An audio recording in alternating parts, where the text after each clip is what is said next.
তার মধ্যে একজন ব্রিটিশ আমলে, দুজন পাকিস্তান আমলে এবং দুজন স্বাধীন বাংলাদেশের আমলে। ব্রিটিশ আমলে এসেছিলেন শেরেবাংলা ফজলুল হক, পাকিস্তান আমলে মাওলানা ভাসানী এবং শেখ মুজিবুর রহমান, এবং বাংলাদেশ আমলে শহীদ প্রেসিডেন্ট জিয়াউর রহমান এবং দেশনেত্রী বেগম খালেদা জিয়া। এই পাঁচজনের মধ্যে মাওলানা ভাসানী কখনো সরকারে যান নাই, কখনো ক্ষমতায় আসীন হন নাই।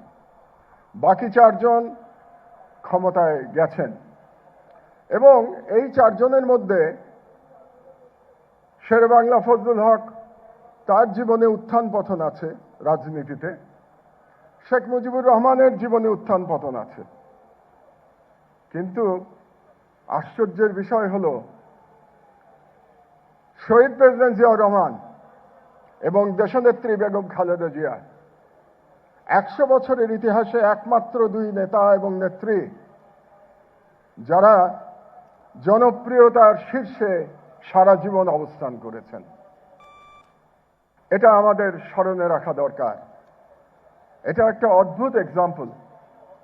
আমি সারা পৃথিবীর ইতিহাস পড়ার চেষ্টা করি, রাজনীতির ইতিহাস।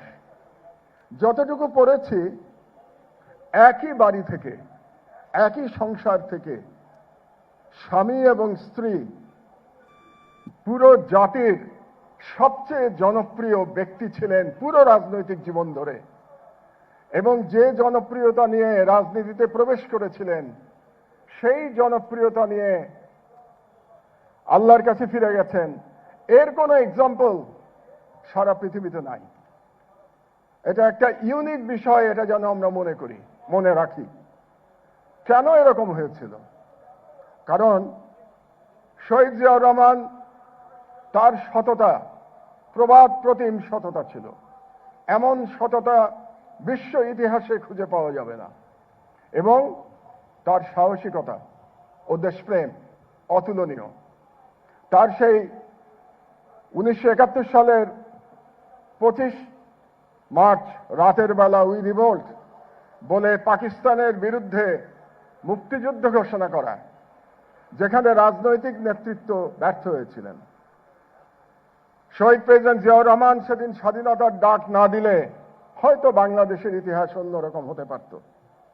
দ্বিতীয়বার 1975 সালের 7 নভেম্বর, যখন দেশের স্বাধীনতা আবার হুমকির সম্মুখীন হয়েছিল, সেদিন শহীদ জিয়াউর রহমান ছিলেন আবার স্বাধীনতার পতাকা নিয়ে তিনি মাঠে দাঁড়িয়েছিলেন। তিনি ন্যাশনাল ইউনিটির সিম্বলে পরিণত হয়েছিলেন। আমি তখন বুয়েটের ছাত্র ছিলাম। আমি রাজনীতি করিনি সারা জীবনে, কিন্তু আমিও সেদিন রাস্তায় নেমেছিলাম শহীদ জিয়ার জন্য। এবং শহীদ জিয়া এখানেই, তার যেখানে আমরা বক্তৃতা করছি তার খুব কাছেই তার জানাজা হয়েছিল। সেটাও বাংলাদেশের ইতিহাসের ঐতিহাসিক জানাজা ছিল। প্রতিটি মানুষ কেঁদেছিলেন সেদিন, আমার মনে আছে।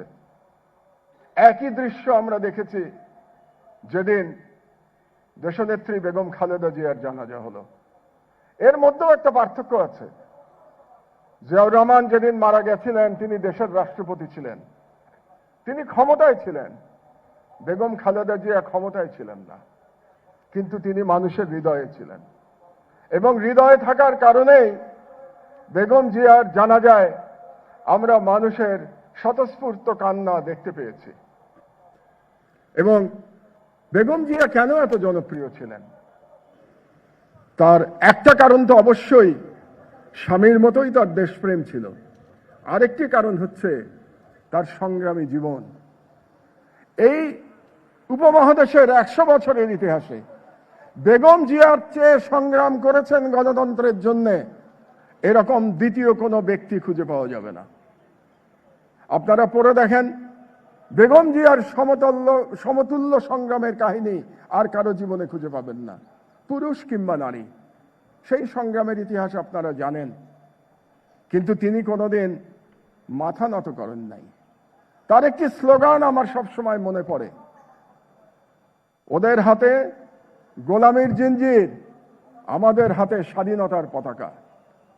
এই স্লোগানটি যেন আমরা বাংলাদেশিরা কোনোদিন না ভুলি। আমরা যেন বেগম জিয়ার সেই স্বাধীনতার পতাকা সারা জীবন হাতে ধরে রাখি। তারা চলে গেছেন, বেগম খালেদা জিয়ার প্রতি শ্রদ্ধা জানাই, তার আত্মার মাগফিরাত কামনা করি। আরেকটি কথা বলে আমার বক্তব্য শেষ করব, অনেকেই বক্তব্য দেবেন এখানে।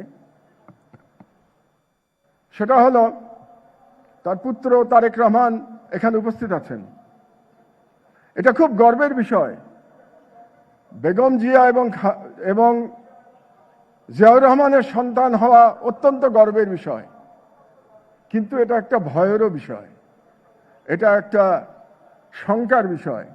কারণ তাকে সর্বদা বাংলাদেশের মানুষ তার পিতা এবং তার মাতার সাথে তুলনা করবে। এই তুলনা বড় কঠিন, যে কোনো ব্যক্তির জন্যই কঠিন। বাংলাদেশে যেটা বললাম, গত 55 বছরে মাত্র 2জন নেতা নেত্রী জন্মেছেন। তাদের সমতুল্য হওয়া কঠিন কাজ, এবং সন্তান হলে আরো কঠিন কাজ। রবীন্দ্রনাথের একটা কবিতা আছে, তোমার পতাকা যারে দাও তারে বহিবারে দাও শকতি। আজকে শহীদ জিয়া এবং বেগম জিয়ার পতাকা তারেক রহমানের হাতে ন্যস্ত হয়েছে। মহান আল্লাহ তাআলার কাছে প্রার্থনা জানাই, তিনি যেন সেই অবিস্মরণীয় পতাকা, সেই শক্তির পতাকা, সেই স্বাধীনতার পতাকা তারেক রহমানকে বহন করবার শক্তি দান করেন। আল্লাহ হাফেজ। বাংলাদেশ জিন্দাবাদ।